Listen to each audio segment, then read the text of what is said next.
قرآن و حدیث کی روشنی میں ارشاد فرمائیں کہ بیعت کرنا اور بیعت ہونا ضروری ہے یا کہ نہیں؟ میرے نزدیک ضروری ہے، البتہ بیعت عام طور پر جو آپ حضرات سمجھتے ہیں وہ بیعت ہے پیری مریدی کی، ارشاد و اصلاح، کسی شخص سے اپنا ربط قائم کرنا کہ یہ شخص اللہ والا ہے، نیک ہے، متقی ہے اور یہ دین کو سمجھتا بھی ہے، تو میں اپنے آپ کو اس کے ساتھ اٹیچ کر لوں، یہ مجھے رہنمائی کرتا رہے گا، یہ کام ٹھیک ہے میں کر لوں، یہ کام غلط ہے مت کرو وغیرہ وغیرہ، یا میری روحانی جو ہے ترقی کے اندر مجھے کچھ تجویز کرتا رہے گا، میں کیا ذکر کروں، کس طریقے سے کروں وغیرہ۔ یہ بیعت ہے جو ہمارے ہاں اب معروف ہے، بیعت ارشاد اس کو ہم کہتے ہیں، یا بیعت تزکیہ نفس اسے کہتے ہیں۔ اس کے لیے بھی اگرچہ میرے نزدیک اس کے لیے دلائل ہیں،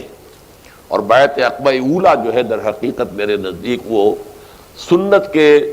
ذخیرے میں اس قسم کی بیعت کے لیے ایک دلیل ہے، اساس ہے، لیکن جس بیعت کا ہم ذکر کر رہے ہیں وہ بیعت بالکل مختلف ہے۔ وہ بیعت ہے بیعت جماعت، کسی جماعت میں شامل ہونے کے لیے بیعت کرنا کہ آپ جو حکم دیں گے میں مانوں گا، بشرطے کہ شریعت کے خلاف نہ ہو، باقی میری رائے اس کے خلاف بھی ہو تب بھی مانوں گا۔ اس کا اصل تعلق اس سے ہے کہ اگر آپ یہ سمجھتے ہیں کہ اللہ کے دین کو غالب کرنے کی جدوجہد کرنا فرض ہے، اور ہے، بدقسمتی سے یہ ہمارے ذہنوں سے نکل گیا ہے لیکن ہے فرض، اگر بندہ مومن جو ہے وہ باطل کے غلبے کے تحت زندگی گزار رہا ہے تو اس کا فرض عین ہے کہ اس باطل کے غلبے کو ختم کر کے اللہ کے دین حق کے غلبے کی جدوجہد کرے۔ اس جدوجہد کے لیے کسی نہ کسی جماعت میں ہونا لازم ہے، جیسے نماز آپ نہیں پڑھ سکتے بغیر وضو کے، ایسے ہی یہ جدوجہد بغیر جماعت کے نہیں ہو سکتی۔ اس جماعت میں شامل ہونے کا ایک طریقہ یہ ہے کہ اللہ کے کسی ایسے بندے سے جس سے آپ متفق ہوں کہ اس کا طریقہ کار بھی صحیح ہے، یہ آدمی بھی صحیح ہے، یہ راستہ جانتا بھی ہے، میں اپنے آپ کو اس کے ساتھ اٹیچ کرتا ہوں، میں اس کا ساتھی ہوں، یہ جو کہے گا میں کروں گا۔